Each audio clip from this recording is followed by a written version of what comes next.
પરસોત્તમ રૂપાલા સામે જંગે ચડેલા ક્ષત્રિય સમાજનું ધંધુકામાં મહાસંમેલન યોજાયું, જેમાં હજારોની સંખ્યામાં ક્ષત્રિયોએ હાજર રહીને પોતાનો વિરોધ નોંધાવ્યો।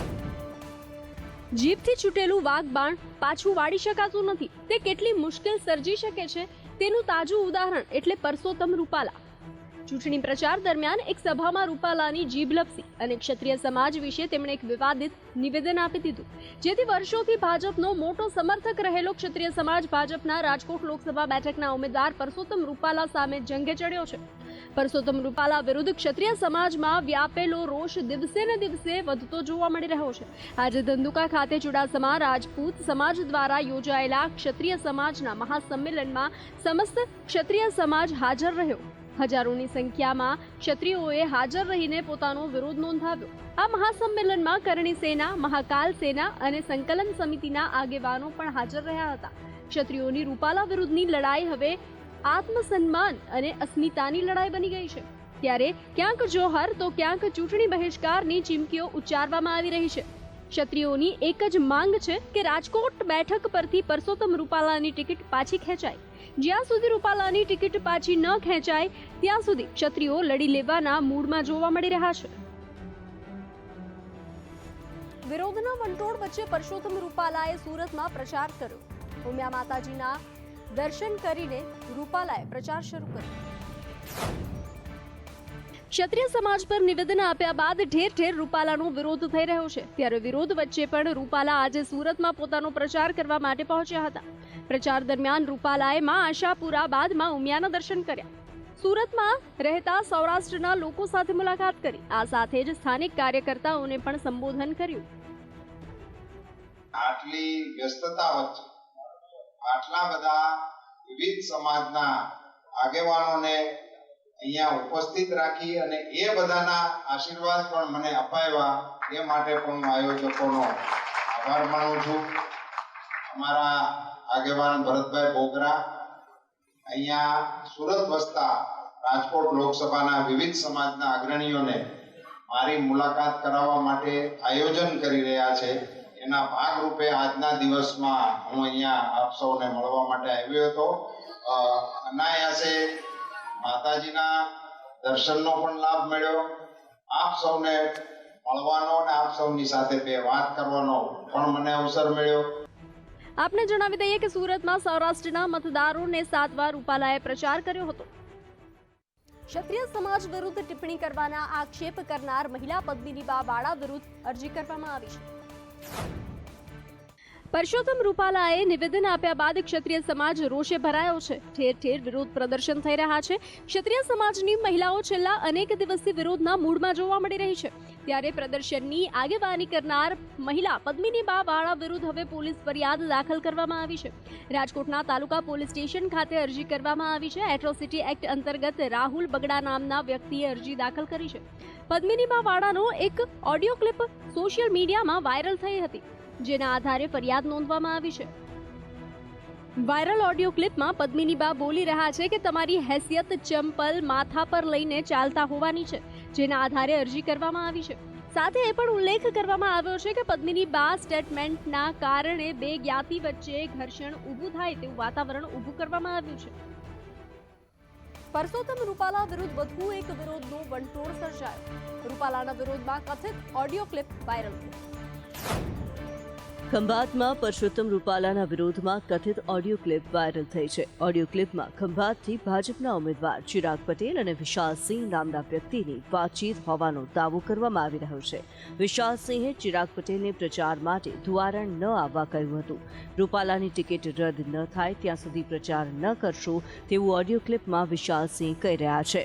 હવે ચિરાગભાઈ, આપણે ભાજપમાં ધુવારના પ્રચાર માટે તમે ના આવશો, કેમ કે જ્યાં સુધી રૂપાલાની ટિકિટ રદ નહીં થાય ત્યાં સુધી અમારું યુવાનો અને બીજા બધા ધુવારણ યુવા સંગઠન, જનકલ્યાણ બધાનો વિરોધ છે।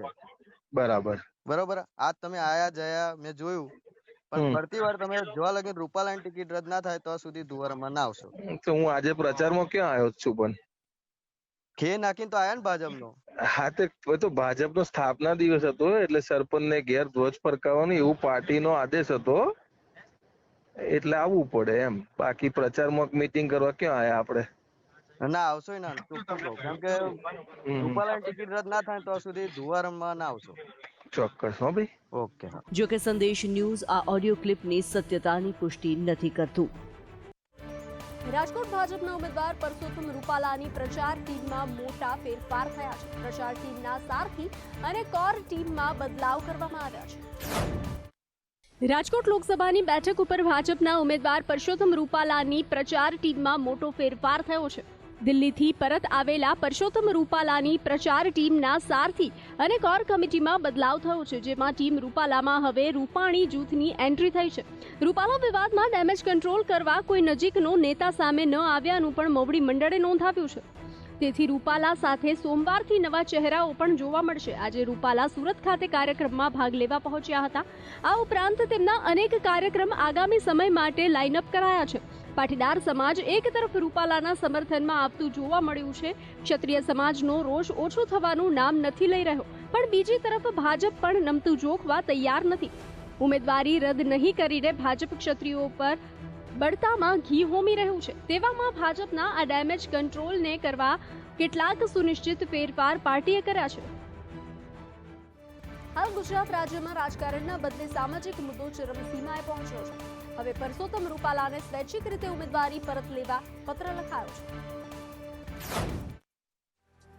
કેન્દ્રીય મંત્રી અને બીજેપી પોરબંદર લોકસભા બેઠકના ઉમેદવાર પરસોત્તમ રૂપાલાના મહારાજા ઉપર કરેલા નિવેદનને લઈને સમગ્ર ગુજરાત પર અત્યારે ક્ષત્રિય સમાજ દ્વારા કરવામાં આવતા વિરોધના વાદળો ફરી વળ્યા છે. તો ક્ષત્રિય સમાજના આગેવાનો અને લોકો કેન્દ્રીય મંત્રીની ટિકિટ રદ કરવાની માંગ કરી રહ્યા છે અને તેઓ તેમની આ વાત પર અડગ છે. ક્ષત્રિય સમાજની માંગને લઈને ગુજરાતના વિવિધ બીજેપી કાર્યકર્તાઓએ કેન્દ્રીય મંત્રી પરસોત્તમ રૂપાલાને પત્ર લખ્યો છે. આ પત્રમાં તેમને સ્વૈચ્છિક રીતે લોકસભા ચૂંટણી 2024 માટેનું ઉમેદવારી પત્ર પાછું ખેંચી લેવાની રજૂઆત કરાઈ છે. જામનગર જિલ્લા બીજેપીના મહામંત્રી અભિષેકભાઈ પટવાએ પણ પત્ર લખ્યો છે. આ પત્રમાં એવું પણ લખવામાં આવ્યું છે કે બીજેપીને સંભવિત નુકસાન અટકાવવા માટે અને શાંતિપૂર્ણ માહોલ જળવાઈ રહે તે માટે ઉમેદવારી સ્વેચ્છાએ પાછી લેવી ખૂબ જરૂરી છે. આગામી લોકસભા ચૂંટણીને લઈને ઠેર ઠેર ઉમેદવારો પ્રચાર કરી રહ્યા છે. ત્યારે આજે મનસુખ માંડવિયા આગવા અંદાજમાં પ્રચાર કરતા સામે આવ્યા છે. ત્યારે કેન્દ્રીય મંત્રી અને પોરબંદર લોકસભા બેઠકના ઉમેદવાર ડોક્ટર મનસુખ માંડવિયાએ આજે જામકંડોરણા તાલુકામાં પહોંચ્યા હતા. અહીં શણગારેલા બળદગાડામાં મનસુખ માંડવિયાએ દળવી ગામે પ્રચાર કર્યો હતો. આ સાથે વિસ્તારના ધારાસભ્ય જયેશ રાદડિયા પણ પ્રચારમાં જોડાયા. ગઈકાલે ગોંડલના ગુડશિયા ગામે પહોંચ્યા હતા. અહીં માંડવિયા ગ્રામજનોને ખુશ કરવા માટે ગરબેદ ઘૂમતા જોવા મળ્યા હતા. તેમજ ખૂબ સારો પ્રતિસાદ આપવા બદલ ગ્રામજનોનો આભાર માની વધુમાં વધુ મતદાન કરવાની અપીલ કરી હતી. તો ગઈકાલે પ્રચાર દરમિયાન પરસોત્તમ રૂપાલાએ બુલેટ બાઇક ચલાવ્યું હતું અને પૂર્વ મુખ્યમંત્રી વિજય રૂપાણી ભાજપનો ધ્વજ લઈ અને તેમની પાછળ બેઠા હતા. ભાજપ ચૂંટણી પ્રચાર પૂરજોશમાં કરી રહ્યું છે. ત્યારે આજે પીએમ મોદી બિહારના નવાદામાં પહોંચ્યા, જ્યાં તેમણે દેશમાં ફરી એકવાર મોદી સરકાર બનાવવાનો દાવો કર્યો. જેમ જેમ ચૂંટણીની તારીખો નજીક આવી રહી છે તેમ પૂરજોશમાં પ્રચાર થઈ રહ્યો છે. ત્યારે આજે બિહારના નવાદામાં પીએમ મોદીએ રેલી યોજી. રેલીમાં પીએમ મોદીએ સંબોધન કર્યું, જ્યાં સૌથી પહેલા તેમણે એનડીએને ભરપૂર આશીર્વાદ આપ્યા. તો બિહારના વિકાસની વાત કરતા કહું, બિહાર ઝડપથી આગળ વધી રહ્યું છે. ભારત હવે પોતાની ગરીબી દૂર કરવા તરફ આગળ વધી રહ્યું છે. अपने सबके हम प्रणाम करिए.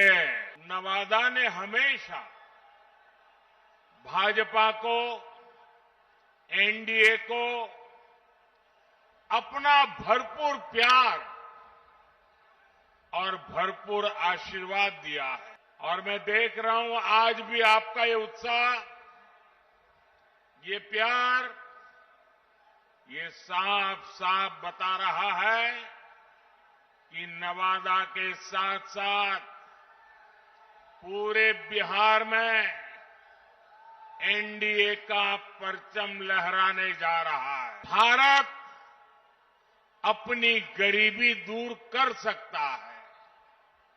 हमें इस मौके को गंवाना नहीं है. કેજરીવાલની ધરપકડ બાદ આપ નેતાઓનું ઉપવાસ આંદોલન. જંતર મંતર પર મોટી સંખ્યામાં નેતાઓએ એકઠા થઈ વિરોધ નોંધાવ્યો. દિલ્હીના મુખ્યમંત્રી અરવિંદ કેજરીવાલની ધરપકડના વિરોધમાં આમ આદમી પાર્ટીના નેતાઓએ રવિવારે દેશભરમાં સામૂહિક ઉપવાસ શરૂ કર્યા છે. પાર્ટીના મોટા નેતાઓ સવારે ઉપવાસ કરવા માટે દિલ્હીના જંતર મંતર પહોંચ્યા હતા. આમ આદમી પાર્ટી માંગ કરી રહી છે કે દારૂ નીતિ કૌભાંડમાં 21 માર્ચે ધરપકડ કરાયેલા કેજરીવાલને તાત્કાલિક મુક્ત કરવામાં આવે. ઈડીએ તેમને ખોટા કેસમાં ફસાવ્યા છે. પાર્ટીએ એક્સ પર એક પોસ્ટમાં કહ્યું, આખો દેશ સરમુખત્યાર શાહી સામે એકજૂટ છે. આવો આપણે સાથે મળીને દેશના પુત્ર માટે અવાજ ઉઠાવીએ. આ પહેલા આપે 26 માર્ચે પણ દેશભરમાં પ્રદર્શન કર્યું હતું. દિલ્હીમાં પાર્ટીના કાર્યકર્તાઓ પણ પીએમના નિવાસસ્થાનનો ઘેરાવ કરવા નીકળ્યા હતા, પરંતુ પોલીસે તેમને રસ્તામાં અટકાવ્યા હતા અને કસ્ટડીમાં લીધા હતા. દિલ્હી બીજેપીના અધ્યક્ષ વિરેન્દ્ર સચદેવા અને પાર્ટીના નેતાઓએ શરાબથી શીશ મહેલ અભિયાનના ભાગરૂપે આપનો વિરોધ કર્યો. તેમણે કેજરીવાલના ઘરનું મોડલ રાખ્યું અને કહ્યું કે તે દિલ્હીના સીએમના ભ્રષ્ટાચારનું મોડલ છે. આ સિવાય પાર્ટીએ દારૂની બોટલના કટઆઉટ પર સંજય સિંહની તસવીર બતાવીને પ્રદર્શન કર્યું. પ્રચાર દરમિયાન આસામના મુખ્યમંત્રીનો આગવો અંદાજ જોવા મળ્યો. રેલી દરમિયાન શર્મા સ્ટેજ પર ઝૂમતા નજરે પડ્યા.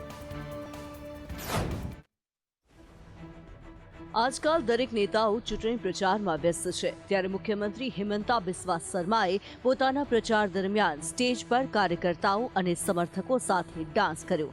પોતાના પરંપરાગત ગીત પર તેઓ સમર્થકો સાથે ખુશીથી ઝૂમી ઉઠ્યા, જેનો વિડીયો સોશિયલ મીડિયા પર ખૂબ જ વાયરલ થઈ રહ્યો છે. મુખ્યમંત્રી બિસ્વા સંબોધનમાં કોંગ્રેસ પર પ્રહાર કરવાનું ન ચૂક્યા. આસામના શિવસાગરમાં પોતાના સમર્થકોને મળતા મુખ્યમંત્રી હિમંતા બિસ્વા શર્માએ કહ્યું કે આજે અમારી પાર્ટીનો સ્થાપના દિવસ છે. ભાજપે રાષ્ટ્ર માટે કામ કર્યું છે અને રાષ્ટ્ર અમારો ધર્મ છે. કોંગ્રેસના ઢંઢેરાને નિશાન બનાવીને તેમણે તેને તુષ્ટિકરણનો ઢંઢેરો ગણાવ્યો. હિમંતા બિસ્વા શર્માએ કહ્યું કે તેઓ સમાજમાં ભાગલા પાડી સત્તામાં આવવા માંગે છે. અમે તેમની તુષ્ટિકરણની રાજનીતિની નિંદા કરીએ છીએ. કોંગ્રેસનો ઢંઢેરો જોતા એવું લાગે છે કે તેમણે પાકિસ્તાન ચૂંટણી માટે ઢંઢેરો બહાર પાડ્યો છે. આસામના સીએમએ કહ્યું, હું પાર્ટીના સ્થાપના દિવસના અવસર પર લોકોને ભાજપમાં જોડાવા માટે આમંત્રણ આપું છું. સુપ્રીમ કોર્ટે ઇલેક્ટોરલ બોન્ડને ગેરકાયદેસર જાહેર કર્યા બાદ ચૂંટણી ફંડિંગની પદ્ધતિઓ અંગે સરકારમાં વિચાર મંથન શરૂ થઈ ગયું છે. સરકાર ઇલેક્ટોરલ બોન્ડ જેવી નવી યોજના શરૂ કરવાની યોજના બનાવી રહી છે. નાણાં મંત્રાલયમાં તેના ઇનોવેટિવ મોડેલ પર 2 બેઠકો થઈ. ચર્ચા કરવામાં આવી હતી કે એવી પદ્ધતિ હોવી જોઈએ કે જે બંધારણના ધોરણને પૂર્ણ કરે અને સુપ્રીમ કોર્ટ દ્વારા સમીક્ષાના અવરોધોને દૂર કરી શકે. ચૂંટણી બોન્ડ યોજનાનો નવો અવતાર કાનૂની કસોટીમાં પાસ થાય તેની ખાતરી કરવા માટે કાયદા પંચ અને કાયદાકીય નિષ્ણાંતોની એક સમિતિની રચના કરવામાં આવશે. ચૂંટણી પંચ સાથે પણ વ્યાપક પરામર્શ કરવામાં આવશે. સુપ્રીમ કોર્ટે ઇલેક્ટોરલ બોન્ડની સિસ્ટમ પર સવાલ ઉઠાવતા કહ્યું હતું કે જો કોઈ વ્યક્તિ એ બેંકમાંથી આ બોન્ડ ખરીદે છે તો તેની પૂર્ણ વિગતો રેકોર્ડ નોંધવામાં આવશે, પરંતુ જો બી અને એ ને કેટલીક વધારાની રોકડ ચૂકવીને આ ચૂંટણી બોન્ડ પ્રમાણપત્ર મેળવે છે અને તે રાજકીય પક્ષ સીને આપે છે તો રેકોર્ડમાં બીનું નામ ક્યાંય દેખાતું નથી. નવા ઇલેક્ટોરલ બોન્ડમાં આવી આશંકાઓ માટે વ્યવસ્થા કરવાની તૈયારીઓ થઈ રહી છે. સરકારની અંદર આ મંથન એ હકીકતને ધ્યાનમાં રાખીને મહત્વપૂર્ણ છે કે પીએમ મોદીએ તાજેતરમાં જ એક ઇન્ટરવ્યુમાં કહ્યું છે કે ચૂંટણી બોન્ડ સિસ્ટમમાં ખામીઓ હોઈ શકે છે, પરંતુ નાણાં આવતા અને જતા રહે છે. અંસારીના મોત બાદ એક પછી એક લોકોને ધમકી મળી રહી છે. હવે બંદામાં ભાજપના એક નેતાને ધમકી મળી. ઉત્તર પ્રદેશના બાંદામાં મુખ્તાર અંસારીના મોત બાદ જેલ સુપ્રિન્ટેન્ડન્ટને ધમકી મળી હતી. ત્યારબાદ હોબાળો મચી ગયો હતો. હવે આ વિસ્તારના બીજેપી નેતાને પણ જાનથી મારી નાખવાની ધમકી મળી છે, જે બાદ વહીવટીતંત્ર લાચાર બની ગયું છે. ફોન કરનારે બીજેપી નેતા મુદિત શર્માને હિન્દુ નેતા ગણાવ્યા અને કહ્યું કે અમારા અતિક અને મુખ્તાર ભાઈજાનની હત્યામાં તમારા લોકોનો હાથ છે. તમે બધા જ અમારા નિશાના પર છો. અમારી પાસે તમારા ઘરનું એડ્રેસ પણ છે. ધમકી મળ્યા બાદ બીજેપી નેતા મુદિત શર્માએ પોલીસને ફરિયાદ કરી અને કાર્યવાહીની માંગ કરી છે. ફરિયાદના આધારે પોલીસે આ મામલે એફઆઈઆર નોંધી આગળની કાયદેસરની કાર્યવાહી હાથ ધરી છે. ભાજપ નેતા હાલ બુંદેલખંડ પ્રદેશમાં કોઓર્ડિનેટરનું પદ સંભાળી રહ્યા છે. પ્રાદેશિક સહસંયોજક મુદિત શર્માએ સમગ્ર ઘટનાને લઈને કહ્યું કે મને 2 એપ્રિલના રોજ સવારે 10 વાગ્યા પછી વોટ્સએપ પર 3 વખત કોલ કરવામાં આવ્યો હતો અને કોલ કરનારે કહ્યું હતું કે તમારું નામ અમારી યાદીમાં લખેલું છે. જો કે હાલ તો મુદતની ફરિયાદના આધારે ફોન કોણે કર્યો તે દિશામાં પોલીસ તપાસ કરી રહી છે. રાજ્યમાં ગરમીનો પ્રકોપ યથાવત જોવા મળી રહ્યો છે. આગામી સમયમાં વધુ ગરમીની આગાહી સાથે માવઠાની પણ શક્યતા વ્યક્ત કરાઈ છે. રાજ્યમાં ગરમીનો પ્રકોપ યથાવત છે, જેમાં 40.5 ડિગ્રી તાપમાન સાથે મહુવા સૌથી ગરમ શહેર રહ્યું છે. તેમજ મોટાભાગના શહેરોમાં તાપમાન 38 ડિગ્રીને પાર ગયું છે તથા 3 શહેરોમાં તાપમાન 39 ડિગ્રીને પાર છે અને 6 શહેરોમાં તાપમાન 38 ડિગ્રીને પાર રહ્યું છે. રાજ્યમાં ફરી એકવાર ઉનાળાની ગરમીનો પ્રકોપ શરૂ થયો છે. માત્ર 2 જ દિવસમાં અમદાવાદ સહિત વિવિધ શહેરમાં તાપમાનનો પારો 2.5 થી 4.5 ડિગ્રી જેટલો ઉંચકાતા બપોરના ગરમી વધી છે. હવામાન ખાતા દ્વારા પ્રસિદ્ધ કરાયેલી વિગતો મુજબ રાજ્યના 7 શહેરમાં મહત્તમ તાપમાન 38 ડિગ્રીને પાર પહોંચી ગયું છે. સૌથી વધુ 40.5 ડિગ્રી તાપમાન સાથે મહુવા રાજ્યનું હોટેસ્ટ શહેર બન્યું છે. છેલ્લા 1 સપ્તાહથી રાજ્યમાં ગરમીનો પ્રકોપ સાવ ઘટી ગયો છે. 3 દિવસથી અમદાવાદ શહેરમાં સતત વાદળછાયું વાતાવરણ રહેતા લોકોને રાહત મળી હતી, પરંતુ 2 દિવસથી સતત તાપમાનનો પારો ઉંચકાઈ રહ્યો છે. અમદાવાદમાં 2 દિવસ પહેલા મહત્તમ તાપમાન 35.7 ડિગ્રી નોંધાયું હતું, જે વધીને 38.1 ડિગ્રી થઈ ગયું છે. આ ઉપરાંત આગામી 10 થી 12 એપ્રિલ વચ્ચે રાજ્યમાં મધ્ય અને ઉત્તર ગુજરાતમાં માવઠાની આગાહી પણ કરવામાં આવી છે. ચારધામ યાત્રા જવા ઈચ્છતા શ્રદ્ધાળુઓ આવતીકાલથી ઓનલાઈન રજીસ્ટ્રેશન કરાવી શકશે. ચારધામ યાત્રા પર જઈ રહેલા શ્રદ્ધાળુઓ માટે મહત્વના સમાચાર.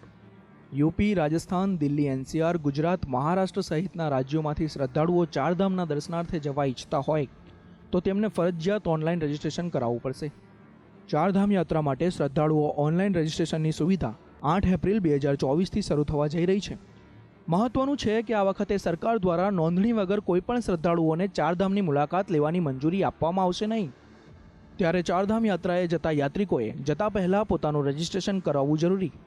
પ્રવાસન વિભાગે ચારધામ માટે રજીસ્ટ્રેશનની તૈયારીઓ પૂર્ણ કરી લીધી છે. આ વખતે નોંધણી પછી મુસાફરોને સ્લીપ પર જરૂરી મોબાઈલ નંબર પણ મળશે. Chardham transit and registration centre ખાતે મેન્યુઅલ રજીસ્ટ્રેશન સેટ કરવાનું શરૂ કર્યું છે. મુસાફરોને ઓનલાઈન સાથે મેન્યુઅલ રજીસ્ટ્રેશનની પણ સુવિધા છે, પરંતુ 8 એપ્રિલ પહેલાં ઓનલાઈન રજીસ્ટ્રેશનની સુવિધા ઉપલબ્ધ કરાવવામાં આવી રહી છે. આ વખતે શ્રદ્ધાળુઓ માટે પણ ખાસ ગાઈડલાઈન જાહેર કરવામાં આવી છે, જેમાં મુસાફરોના આવવા જવાના સ્થળોને સ્વચ્છ અને ચમકદાર રાખવા પણ જણાવ્યું છે. ચીન સામે જાપાન AUKUSમાં જોડાશે. અમેરિકા અને બ્રિટન સાથે હાઇપરસોનિક ટેકનોલોજી પર કામ કરશે. ચીન આ સંગઠનને ખતરનાક ગણાવે છે. અમેરિકા, બ્રિટન અને ઓસ્ટ્રેલિયાના સભ્યપદવાળા સંગઠન AUKUSમાં ટૂંક સમયમાં જાપાન જોડાઈ શકે છે. ચીનનો મુકાબલો કરવા માટે ત્રણેય દેશો ટૂંક સમયમાં વાતચીત શરૂ કરશે, જેનાથી જાપાન માટે સભ્ય બનવાનો માર્ગ મોકળો થઈ શકે છે. અહેવાલ પ્રમાણે રોયટર્સ આ માહિતી આપી રહ્યું છે. રિપોર્ટ અનુસાર જાપાનને સંગઠનના પિલર 2નો ભાગ બનાવવામાં આવશે. સંધિ હેઠળ સભ્ય દેશો ક્વોન્ટમ કોમ્પ્યુટિંગ, હાઇપસોનિક્સ, AI અને સાયબર ટેકનોલોજી પર સાથે મળીને કામ કરશે. જાપાન AUKUSના પ્રથમ પિલરનો ભાગ નહીં હોય, જેનું ફોકસ હાલમાં ઓસ્ટ્રેલિયાને ન્યુક્લિયર પાવરવાળી સબમરીન આપવાનું છે. US deputy secretary of state Kurt કેમ્બેલે બુધવારે જણાવ્યું હતું કે AUKUSનો સબમરીન પ્રોજેક્ટ તાઇવાન વિરુદ્ધ ચીનના કોઈપણ પગલાંને રોકવામાં મદદરૂપ થશે. અમે આવતા સપ્તાહે સંગઠન સામે સંબંધિત એક મહત્વપૂર્ણ જાહેરાત કરીએ છીએ. રિપોર્ટ અનુસાર સોમવારે સભ્ય દેશોના રક્ષામંત્રી જાપાનના સંગઠનમાં સામેલ થવા અંગે જાહેરાત કરી છે.